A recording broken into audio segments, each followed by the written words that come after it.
Hello everyone, Cinema Jack is in touch and today I will tell you about the movie Scream. The Scream.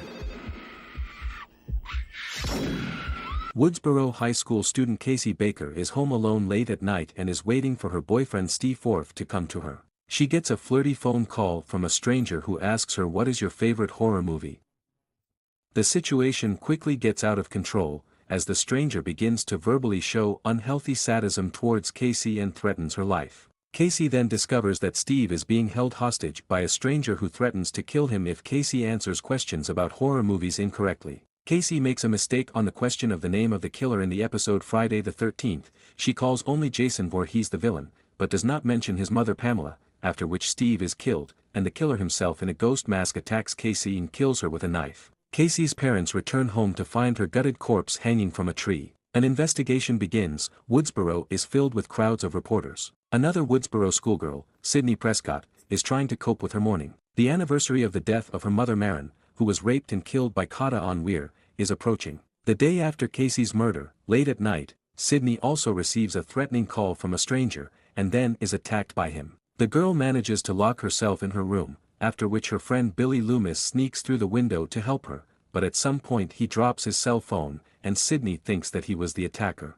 Miles is arrested, and the annoying reporter Gay Luezers, talking to Sydney, touches on the death of her mother and unexpectedly hits Sydney in a sore spot. The fact is that Codenwar was charged solely on the basis of Sydney's testimony. The night Sydney found Maren's body, she saw a man in a jacket similar to Coden's running out of their house, but she didn't see his face. Meticulous Gale expresses an idea that clearly torments Sydney. The killer could not be Coden at all. Sydney spends the night at the house of her friend Tatum Riley, where at night she again receives a call from a stranger who sarcastically sneers at the fact that poor Billy undeservedly went to jail, and advises Sydney to think the same about Cotton. Billy is released, as checking his cell phone calls shows that he did not call Sydney. However, it turns out that the call was made from a phone from Neil Prescott's neighbor, who left for a few days on business on the eve of the attack on Sydney and now cannot be reached. Meanwhile, events are forcing the Woodsboro authorities to close the high school for a while and maintain a curfew in the city. After the students leave the school,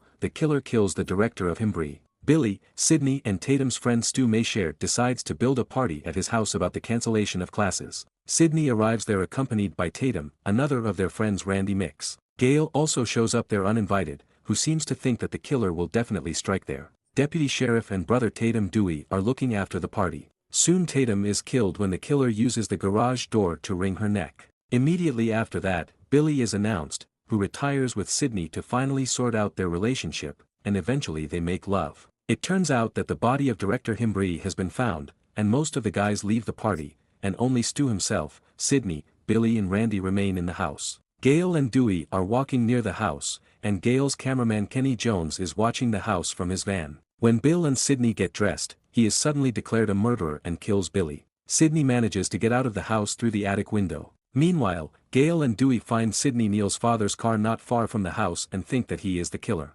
Gale decides to leave in their Ken van, but crashes into a ditch when a demoralized Sydney gets in her way. Dewey, meanwhile, explores the house and is also attacked by the killer, who knocks him out. Sydney returns to the house, where she takes the gun from Dew, and then runs into Stewie Randy, who both accuse each other of the murders. Sydney escapes from them in the house, where she finds Billy still alive. She gives him a gun, and he, letting Friendy get closer, shoots him, after which he shows that his wounds were non-fatal and that they are the killers. Pushing Sydney into the kitchen, they reveal to her the motive. Sydney's mother Maren was actually a person of easy virtue and eventually forced Billy Hank's father to leave the family. She had a novel from Cato Weary, who was cleverly framed by Billy from Stewie, killing Maren. It turns out that Neil Prescott has been held hostage by the guys all this time. Now they are going to play a play. They would kill Sydney and Neil, making it look like they were the killers, and Stu and Billy would be the miraculously surviving victims. At this moment, Gale, a survivor of a car accident, intervenes in the case.